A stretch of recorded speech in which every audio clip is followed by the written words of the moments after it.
Vítaj. Pýtaš sa sám seba, ako sa mať lepšie, keď vo svete vidno nárast násilia, podvodu a sebectva, alebo sa chceš radovať obklopený spokojnými ľuďmi v čistej a pravdivej spoločnosti.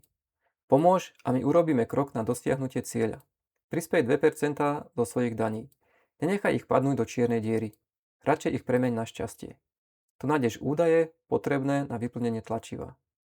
A nezabudni ani na svojich rodičov, ak sú dôchodcovia. Aj im môžeš prispieť 2% otcovi, 2% mame a 2% pre občianske združenie. Nevieš ako na to? Nevadí. Ak si zamestnanec, stačí urobiť iba 4 kroky. Požiadaj zamestnávateľa do 15. februára, aby ti urobil ročné zúčtovanie pred dávkou na dani. Zamestnávateľ ti vystaví potvrdenie o zaplatení dane. Vyplň vyhlásenie o poukázaní podielu zaplatenej dane.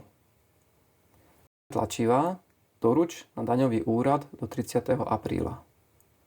V popise videa nájdeš ďalšiu nápovedu. Hneď sa cítim lepšie. A ty?